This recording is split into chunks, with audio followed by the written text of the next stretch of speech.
strangers on earth, citizens of grace.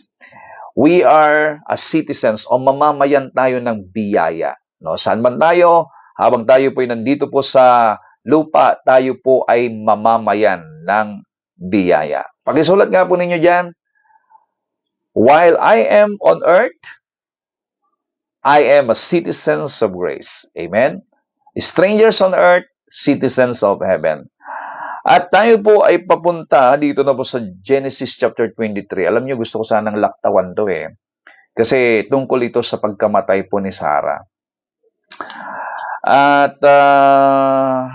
gusto kong pumunta sa 24 na kaagad. Kasi parang may kalungkutan dahil syempre si Abraham po ay nabalo. No? Mahal na mahal po niya ang kanyang asawa. No? Pero alam po ninyo, meron pong magandang mensahe ang Panginoon. Dito po sa chapter 23, no? Ipinapakita po ng kabanatang ito ang katotohanan na ang kamatayan at ang sakit ay ang sakit ng pagluluksa bilang bunga ng kasalanan. So, ito po yung pumasok na kasalanan sa panahon ni Adan at Eva, no? Pero ipinapakita rin po dito, mga kapatid, na sa liwanag ng biyaya ng Diyos, ang kamatayan ay hindi ang katapusan para sa mga sumasampalataya sa Panginoon. Okay?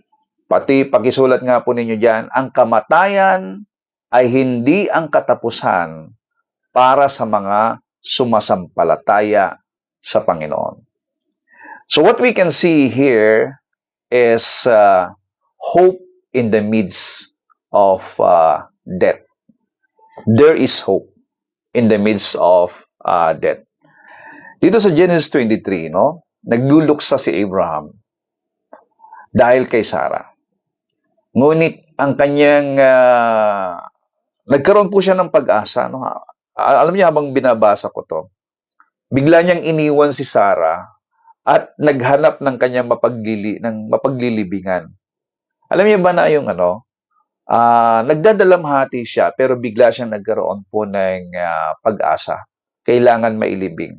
At yung paglilibing na yan, ibig sabihin po, tanda po ito na there is hope. No? Mamaya matatalakay po natin lahat ito. Ang pagbili po niya ng libingan ay hindi tanda ng pagkatalo, kundi ng pananampalataya. Merong pong ipinapakita na pananampalataya dito po sa pagbili na ito ng libingan.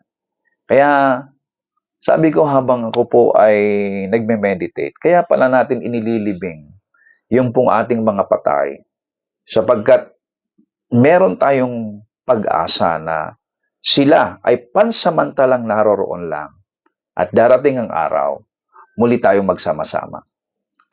Alam niyo ba, in the view of grace, no? Ang kamatayan ay nawalan na ng pangil para magbigay ng parusa. Nawala na ang galit, no, ng kamatayan. Kinakailangan makita natin bilang nasa mga mananampalataya ng Panginoon, na ang kamatayan ay nawala na ang kanyang pangil, nawala na ang kanyang kamandag.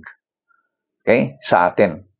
Dahil inako na ni Kristo ang parusa ng kasalanan, ang physical na kamatayan para sa isang nananalig ay hindi na ito dulo. It's no longer the end, no? Kundi this is a door patungo sa walang hanggang buhay. Death is not the end, but it is a doorway to eternity. To eternal life, no? And in the presence, it is a doorway into the presence of God. At ang biyaya ng Diyos, mga kapatid, ang mensahe ng pag-ibig at biyaya ng Panginoon ay nag-aalis ng takot sa kamatayan. Maring lahat tayo ay minsan natatakot sa kamatayan. Pero kung ating pong uunawain at tatanggapin At kailangang maintindihan na ang kamatayan ay hindi katapusan, kundi ito'y pintuan para sa walang hanggang kagalakan sa presensya ng Diyos. Mawawala po ang takot sa iyong puso. No, hindi ko sinasabi rin. Kaya ito, kaya sabi ko, gusto kong iwasan tong 23 kasi parang kamatayan ang pag-uusapan dito eh. Pero there is hope in here, mga kapatid. Meron pong pag-asa. Ipinapakita po na ang kamatayan ay nilupig na ng Panginoong Hesukristo. No? Ang sabi ng John 11:25, di ba? Ang sinumang mananampalataya, no? Ako ang muling pagkabuhay at ang buhay. Ang sinumang sumasampalataya sa akin, sabi ng Panginoon, kahit siya'y mamatay, siya'y muling mabubuhay. So these are the words of our Lord Jesus Christ na siyang pinangahawakan natin at magbigay sa atin ng isang pusong matapang na harapin ang katotohanan at hindi nakatatakutan pa ang kamatayan sapagkat kahit ang isang tao ay mamatay, siya'y muling mabubuhay. Ang kalungkutan natin ay may kasamang pag-asa dahil sa mga salitang ito ng Panginoon. No? Kapag meron pong mga pumapanaw na mga kapatid po natin, katulad po dito sa nangyari po kay Abraham, ay kay Sarah, no? Malaking kalungkutan po ito. 127 actually dito si Sarah. At ramdam natin yung lungkot ni Abraham. Pero, again, sa ating mga mananampalataya, ang kalungkutan natin ay may kasamang pag-asa. Alam niyo, kapag yung lungkot mo ay merong pag-asa, dahil sa ginawa ng Panginoong Jesucristo, hindi ka kakainin o malulunod ng lungkot sapagkat you know that there is hope. Sabi nga ng 1 Corinthians 15:26, no? The last enemy to be abolished and put to an end is death. Yan po yung huli. Pero ito'y napagtagumpayan na actually ng Panginoon eh. Kasi dun sa verse 55 ng 1 Corinthians chapter 15, O death, where is your victory? O death, where is your sting? Dun po sa Hosea chapter 13 verse 14, tinatawag po, kinakausap yung kamatayan. Asan ang tagumpay mo, kamatayan? Asaan ang kamandag mo, kamatayan? Alam nyo, yung kamandag ng kamatayan ay natapos na. The sting of death, sabi sa verse 56 ng 1 Corinthians 15, the sting of death is sin. And the power of sin is the law. Ayan. Kita nyo rito ha. The sting of death, ang kamandag ng kasalanan, ng kamatayan ay kasalanan. Kung bakit po merong kamatayan dahil merong kasalanan. At ang kapangyarihan ng kasalanan ay nasa batas. Kaya nga po tayo, according to Galatians chapter 3 verse 13, tayo ay inalis na sa ilalim ng sumpa ng batas. We are redeemed from the curse of the law because the law has a curse to those who disobey it. Ang good news, mga kapatid, is you are redeemed from the curse. And one of this curse is death. At pinagtagumpayan na ito ng Panginoong Jesucristo doon sa cross.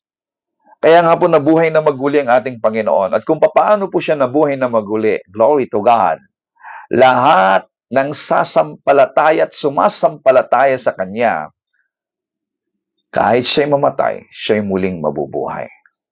This is our hope, our living hope. Ito yung magbibigay ng comfort sa atin kapag meron po tayong mga pinagdadaan ng mga ganito pong sitwasyon, mga kapatid. Kaya sabi po ng verse 57 ng 1 Corinthians 15, thanks be to God who gives us the victory through our Lord Jesus Christ. Ano po yung victory yung tinutukoy dito? Victory. mula sa kamatayan. Kaya nga po, kapag dumarating po yung ganitong sitwasyon sa buhay natin, may kalungkutan man tayo dahil sa pagpanaw ng ating mahal sa buhay, pero ang puso natin ay puno ng pag-asa. Muli siyang mabubuhay. Abraham's genuine grief over Sarah reminds us that mortality is a painful reality in a fallen world. Masakit, no? Actually, meron nga po akong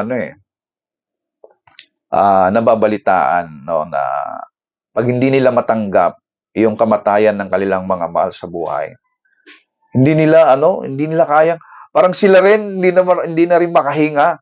Sa lungkot, nalulunod sa lungkot. Actually, meron akong nabalitaan na namatay yung kapatid niya. Nung nabalitaan niya, hindi na siya makahinga. Alam yun, namatay din siya. Kasi nalunod siya sa lungkot, nakakaawa po at saka nakakalungkot po yung ganun. Kasi siyempre, yun po yung tinatawag natin na painful reality in this fallen world. This is a painful reality. But grace meets us in our sorrow. The comfort of the Lord, the strength coming from the Lord will meet us in our sorrows. Kaya nga sabi po ng Bible, the Lord is near to the brokenhearted. Sa mga nalulungkot, sa mga nalulumbay, the Lord is near unto them. Christ Himself entered our human experience. Kasi nung namatay po yung kaibigan niyang si Lazaro, umiyak din ang Panginoon, nalungkot din ang Lord. Kaya yung kalungkutang nararamdaman natin kapag meron po tayong mga mahal sa buhay na pumapanaw, naramdaman ni Lord yan. He wept at the tomb of his friend Lazarus and ultimately swallowed up death in victory on the cross. Kaya yung kapangyarihan, yung kamandag, yung parusa ng kamatayan ay tinapos na ng Panginoong Jesucristo doon sa krus ng Kalbaryo. Because of His grace, our grief is real but never hopeless. Pakisulat nga po ninyo dyan, mga kapatid. Our grief is real but never hopeless. Dahil sa biyaya ng Diyos, because of God's grace, our grief is real but never hopeless. Totoo yung nararamdaman nating kalungkutan pero hindi sa walang pag-asa.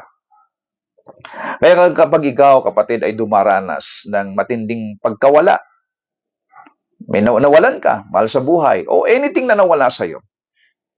Alam mo, yung pagkamatay nga ng mahal sa buhay, o pagkabigo sa mga pangarap, lalong-lalo na, sabi mo matanda na ako, parang ang hirap na magsimulang ulit, ang hirap na mangarap pa. So parang nawalan ka na ng pag-asa at namatay na yung mga pangarap. O maging sa relasyon, in relationship, nagkaroon ka na ng patay na relationship. Mga kapatid, huwag kang magluksa tulad ng mga walang pag-asa. Don't grieve as to those people who are hopeless. Tanggapin mo ang kalungkutan, ang emosyon ng kalungkutan, ngunit iangkla mo ang iyong puso sa katotohanan kay Kristo. Ang bawat katapusan sa mundong ito ay may kasunod na maluwalhating simula, my friend. In every end in this world, as long as you are in Christ, there is a glorious beginning. Meron pong maluwalhating simula. Kaya ang biyaya ay nagbibigay sa iyo ng karapatang umiyak na may kapayapaan. Kaya kapag tayo po'y umiiyak dahil po sa mga nangyari po na mga pagkawala, anumang bagay na nawala, mahal sa buhay, relationship, or mga nawalang mga pangarap, pwede tayong umiyak. No? Pero yung iyak na yan ay hindi po pagkaawa sa sarili, kundi iyak para ilabas mo yung bigat na nararamdaman mo, pero ilagak mo ang iyong pag-asa sa Panginoon. Hallelujah. So again, This chapter reminds us that death because of sin comes in, but we have hope in Christ Jesus. At ito pong tagpong ito dito po sa chapter 23 ay isang nagpapaalala rin sa atin na tayo ay mga dayuhan lang sa mundong ito. Pakisulat nga po ninyo yan. We are just strangers in this world. Dayuhan tayo. Si Abraham po ay nung naghanap ng mapaglilibingan kay Sarah, sinabi niya sa mga Hittites, sa mga Heteo, dayuhan lang ako dito. Ayan. So, ganun din. We are strangers of this world. Dayuhan at naninirahan lamang dito po sa mundong ito. Ang sabi ng 1 Peter chapter 2 verse 11, mga minamahal, ipinapanalangin ko sa inyo bilang mga dayuhan at pansamantalang naninirahan sa mundong ito. Mga kapatid, we are just strangers in this world. Dayuhan lang tayo at pansamantala. Saglit lang ang ilalagi natin sa mundong ito. Sabi nga ay, ang buhay ay parang bula. Ngayon naririto, pagdakay nawawala. 1 Peter 2:11, yan po ang nagbibigay sa atin ng reminder that we need to remind ourselves we are just as strangers in this world. Kaya wag mong ilagak ang iyong buhay dito sa mundo na para bang dito ka na hanggang sa walang katapusan. Mga kapatid, ang biyaya ng Diyos ay nagpapalaya sa atin sa pressure na makiangkop o makisalamuha or makikompromise, no? Or sumikat sa mundong ito. Kaya kapag ikaw po ay nasa biyayan ng Panginoon, you are living under God's grace, makikita mo ang sarili mo na ang pinakamahalaga ay ang mga bagay na ipinangako ng Diyos at ang mga bagay sa Diyos. Dahil tinanggap na tayo ni Kristo at binigyan ng permanenteng pagkakakilanlan, we have a permanent identity bilang mga anak ng Diyos. Hindi natin kailangang hanapin ang ating halaga sa mga bagay na material, sa mga kayamanan, o parangal o palakpak ng tao. Kasi dito sa mundong ito, mga kapatid, hindi mo kailangan hanapin yung identity mo, pagkakakilanlan mo doon sa pagtanggap ng tao sa iyo o pagtanggap ng mundo sa iyo. Hindi sa mga material na bagay. Kasi sometimes, ganun ang marami. Actually, kapag nasa mundo ka, ganun talaga eh. Ipinapakita mo kung sino ka, sa anong edukasyon meron ka, anong authority mo, anong position meron ka, anong mga material na bagay na meron ka, anong kayamanan na meron ka, or sa parangal at palakpak ng tao. Friend, avoid anchoring your ultimate security, your worth or identity in a worldly possessions, even in titles, or even society's societal acceptance. Live with a kingdom mindset, holding earthly things loosely while relying on your permanent citizenship in Christ. Of course, kailangan natin yung mga bagay sa mundo. Pero, wag nating ilagak ang pag-asa sa mga bagay na pansamantala. Kaya, kung nararamdaman mo na hindi ka belong sa takbo ng mundong ito, sa opisina nyo, no? Parang hindi ka belong. Sa paaralan, o maging sa komunidad nyo, huwag kang mag-alala, kapatid. Ang biyaya ay nagpapaalala sa iyo na ikaw ay mamamayan ng langit. You are citizens of heaven. Huwag ubusin ang iyong lakas sa pag-iipon lamang ng kayamanan sa lupa na maiiwan din naman, no?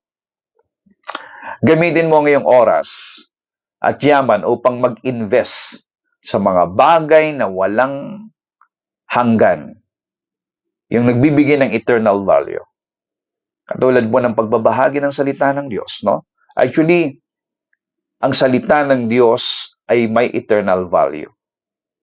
Lalong-lalo na mga kaluluwa. Ang kaluluwa, ang mga tao ay kayamanan ng Diyos. So you have to spend your time and even your riches here on earth para makakuha ng yaman ng kalangitan. Ang yaman ng kalangitan ay mga kaluluwa sa paligid natin. Sila po yung binigyan ng Diyos ng halaga, kaya binayaran niya hindi ng ginto, ng pilak o anumang pong mga bagay na mahalaga dito sa mundong ito, kundi binayaran niya mismo ng kanyang banal na dugo. Ibig sabihin, souls are very precious. Much more than the price and the value of gold, of silver, or any precious stone in this world. Kaya ang buhay mo, kapatid, ay hindi kayang tapatan ng yaman ng mga mamahaling bato. Ang ipinantubos sa iyo ng Diyos ay dugo ng Panginoong Hesus, ibig sabihin, buhay. Ang buhay mo, ang katapat ng halaga ay buhay ng Diyos. Kasi yung buhay na binigay ng Panginoong Hesukristo, yung dugo niya, katapat ng kanyang buhay, ay yun po ang katumbas ng iyong buhay. That's how precious you are. At ganyan din po kahalaga ang buhay ng mga tao. Kaya ang ating kayamanan ngayon ay atin pong ilaan, hindi lamang para sa mga pansamantala dito sa mundong ito. Hindi lamang sa pagkakaroon ng maraming mga bahay. Yung iba, ang dami ng bahay. Bili ng bahay. Ang ganda na ng bahay, palaki pa ng palaki ng bahay. Okay lang naman yung kapag. Kaya lang mga kapatid, huwag nating kalilimutan, pansamantala lang tayo sa mundong ito. Kailangan natin paglaanan at mag-invest sa walang hanggan, halaga. Ibig sabihin, to eternal value. And that is winning soul. Soul winning. Preaching the Word of God. Kaya, ako, yun po yung aking mong binabanggit lagi sa Panginoon. Lord, I'm investing my time every day to win soul and to share the Word of God because the Word of God has eternal value. The things in this world, riches, material things has no eternal value. Well, may value dito sa mundong ito. Binibigyan ng value ng mga tao yan, but it has no eternal value. Naluluma, nasisira, nawawasak. Yung sasakyan ngayon, ang ganda, napapawaw ka. Pero after how many years, luma na yan, sira na yan, kinalawang na yan, mga kapatid. And yet, we spend a lot of money or things on that. So, kapatid, ang Genesis 23, it reminds us, sa pagkamatay po ni Sarah, na pansamantala lamang tayo sa mundong ito. Okay, number 3 is that na makita natin dito ay meron pong biyaya ang Diyos sa gitna ng ating kalungkutan. Kapag tayo po'y dumaranas ng ating kalungkutan, sa kabila ng matinding dusa sa pagkawala ng asawa ni Abraham, binigyan siya ng Diyos ng kalakasan upang kumilos ng may karangalan. Lumakas siya, no? Nakipagharap siya sa mga Hiteo para bumili po siya ng kumaga, nalulungkot siya, iniwan niya asawa niya, nakipag-transact. Ibig sabihin, God gave him strength. Kaya sabi po ng 2 Corinthians 12:9, kung tayo po ay dumaranas ng mga kalungkutan, the Lord will give us strength. Ang sabi ni Lord, ang aking biyaya ay sapat para sa iyo, sapagkat ang aking kapangyarihan ay nagiging sakdal sa kahinaan. Sa tuwing tayo po ay nakakaranas ng kahinaan, panlulumbay, kalungkutan, if you depend on grace and leaning on to the grace of God, then the grace of God will enclose you to give you strength in your situation, my friend. Kaya, may biyaya ang Diyos sa gitna ng kalungkutan. Hindi pinabayaan ng Diyos si Abraham na madaig ng depresyon o tuluyang mawalan ng lakas. Kasi minsan ganun tayo, no? Para bang kapag iniisip-isip at binagninilayan na lang yung pong mga sitwasyon, mga naganap. talagang kakainin ka ng kalungkutan at depresyon. Pero dito po, hindi pinabayaan ng Diyos si Abraham na madaig ng depresyon o mawalan siya ng lakas.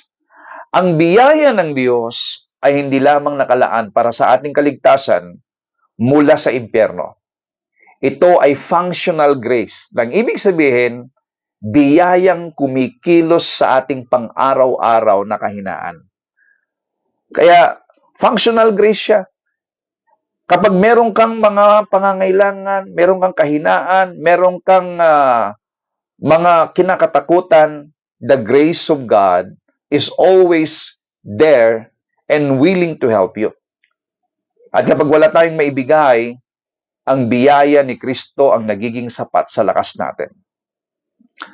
Pakisulat nga po ninyo dyan, mga kapatid. Ang biyaya ni Kristo ang nagiging sapat na lakas ko. Ayan.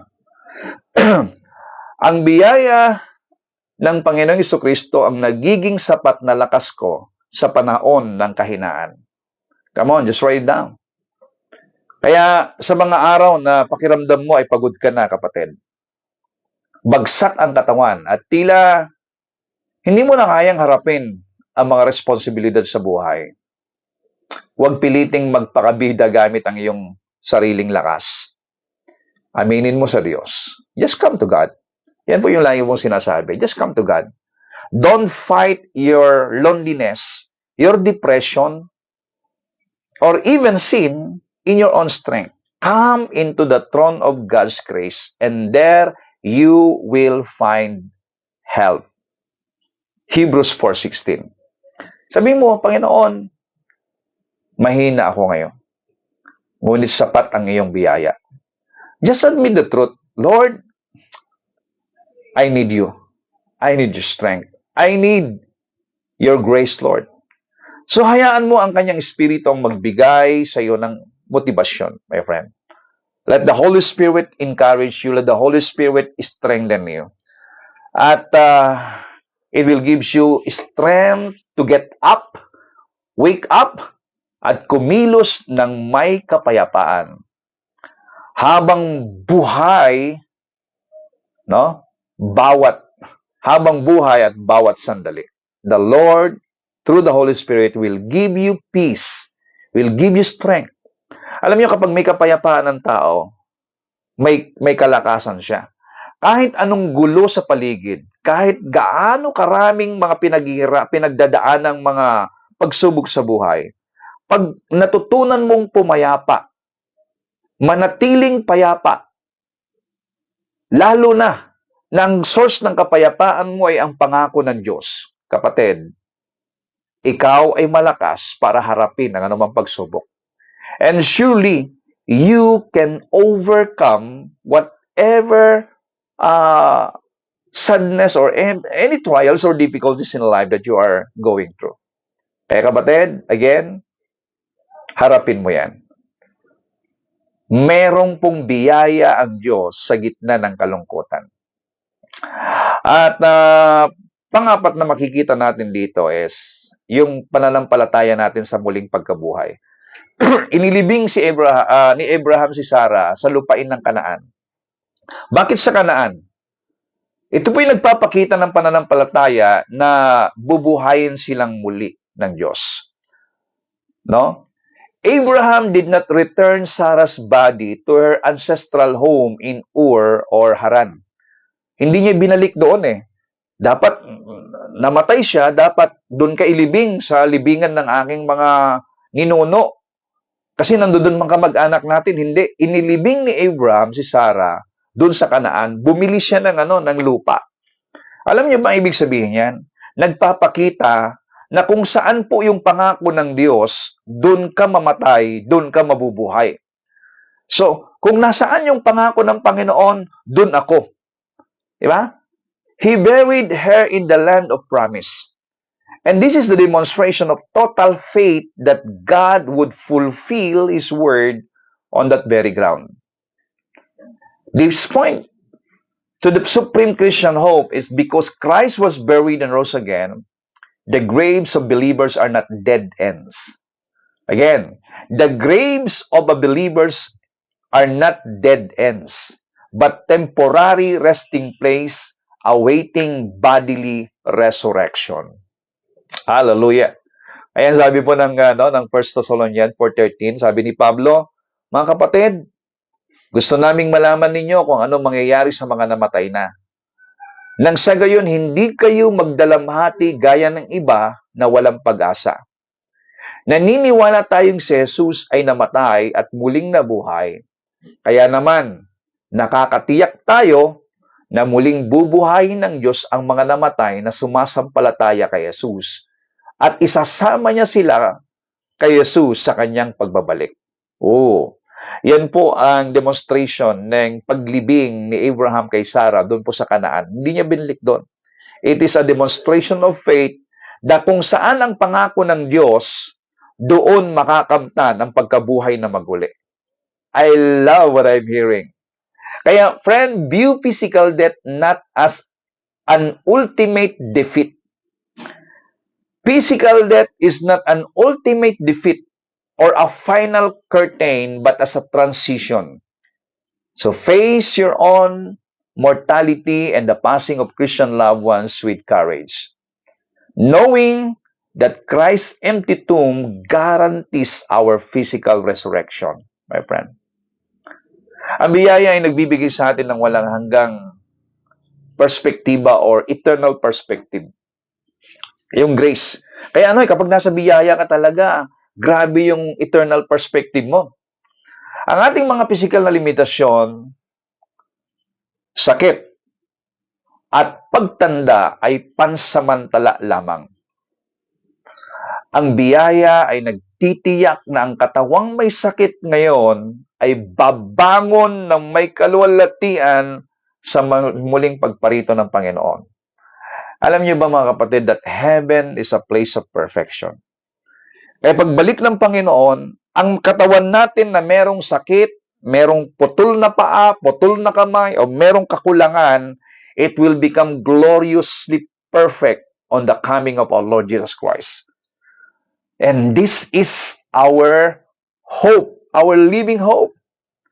Kaya kapatid, kung ikaw ay kasalukuyang nakikipaglaban sa malubhang sakit o pisikal na kahinaan, huwag mawalan ng pag-asa. Alalahanin mo ng iyong katawan ay templo ng Diyos at bubuhayin itong muli ng perpekto. Oh, glory to God.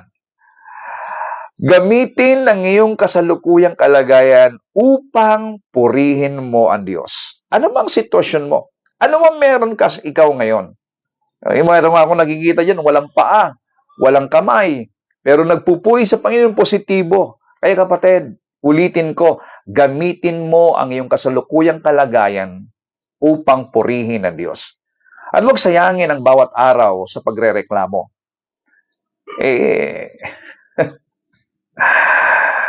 Wala ka namang makakamtan sa pagrereklamo. So instead of murmuring or reclamonizing, kapatid, just keep praising God.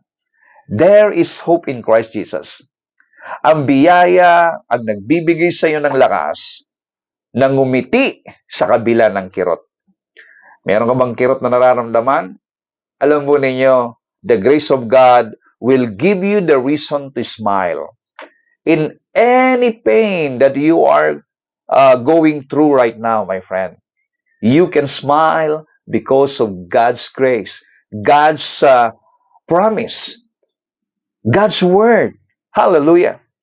Kaya, eto, ang biyaya ng Diyos, kapatid, ay kanya pong trinespas na ang kapangyarihan ng kamatayan. Grace transcending or surpasses the dominion of death. Yung pong tagpong ito sa Genesis 23 na bumili si Abraham ng tomb. Ito po ay bahagi ng plano ng Diyos upang ihanda ang lupain kung saan isisilang, mamamatay at mabubuhay muli ang Mesiyas. Kasi nung binili po ni Abraham yung tomb, nagpapakita na dito na talaga kami. Itong pangako ng Diyos sa amin na lupain, dito na kami. At dyan po sa lugar na yan, dyan po isinilang, dyan po namatay, at dyan po nabuhay na maguli ang Mesiyas, ang Panginoon Jesucristo. Kaya sabi po doon sa Galatians 3:16, Galatians 3:16, nangako ang Diyos kay Abraham at sa kanyang mga apo. Hindi niya sinabi sa kanyang mga apo, kundi sa kanyang apo. Ito po'y tumutukoy sa Panginoong Jesucristo. So, that is an act of faith si Abraham. Kaya hindi niya dinala si Sarah dun sa dun sa pamilya niya, no? Kaya, ang Genesis 23 ay tila isang simpleng transaksyon ng lupa. Ngunit bahagi ito ng napakalaking plano ng Diyos upang ihanda ang daan para sa ating Panginoong Hesukristo. Ang biyaya ay nagpapaalala sa atin ng ating buhay ay hindi aksidente, mga kapatid. Kahit ang mga ordinaryong araw, ang mga kabiguan natin at ang mga simpleng transaksyon natin ay pinagbubuklod ng Diyos para sa kanyang mas malaking plano ng biyaya.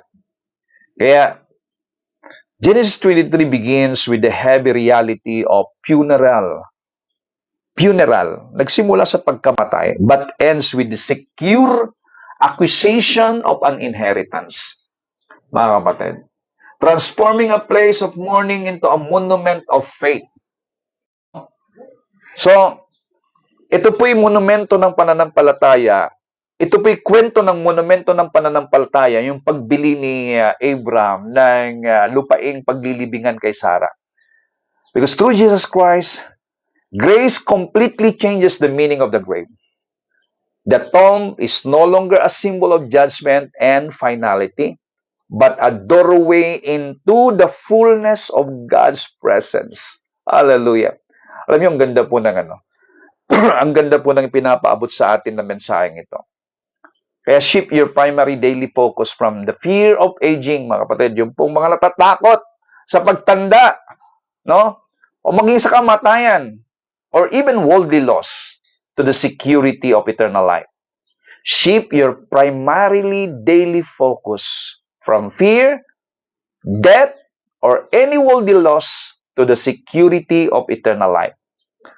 Let the grace of Christ empowers you to live boldly and selflessly, knowing that death has lost its sting and your future is securely hidden in Christ. Mga kapatid, huwag mong tingnan ang iyong buhay bilang isang serye ng mga walang katuturang pangyayari. Kahit ang mga mabababaw o malulungkot na bahagi ng iyong kwento ay ginagamit ng Diyos. Magtiwala ka sa kanyang kakayahan.